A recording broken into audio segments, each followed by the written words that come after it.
64 हिजरी Yazid मर गया, पुत्र मुआविया रहमतुल्लाह अलैह नूं सारे खानदान ने तख्त ते बिठाता। पुत्र बैठा,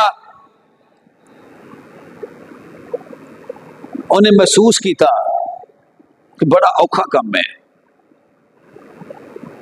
चंद दिन गुजरे तो उन्हें फिर सारियां दी मीटिंग बुला ली, दरबार सज गया।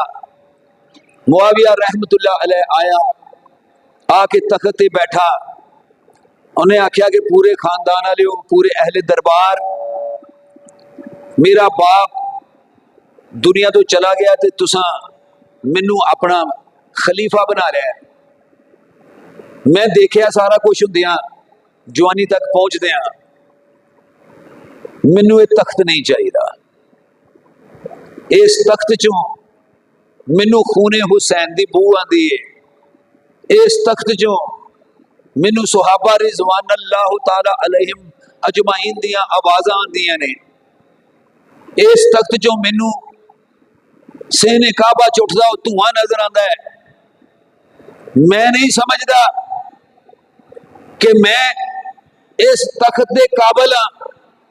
मैं इस तख्त दे वास्ते जेड़े जुल्म, जबर और अमाल दी जरूरत है, मैं वो अमल नहीं कर सकता।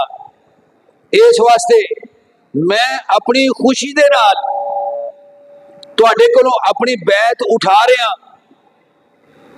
तुहाडा जिन्हों दिल करदा है बादशाह बना लो, खलीफा बना लो, मैनू इस तख्त दी ते इस हुकूमत दी कोई जरूरत नहीं।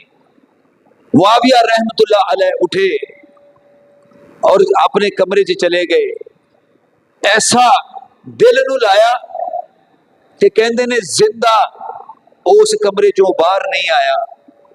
कुछ तारीख दियां किताबां जे के खानदान ने मिल के सोचिया पे ने पल्ले कख नहीं छड्डिया, इनू जहर दे के मार दिओ, नहीं तो ये मजीद साडे वास्ते मुसीबत बनेगा।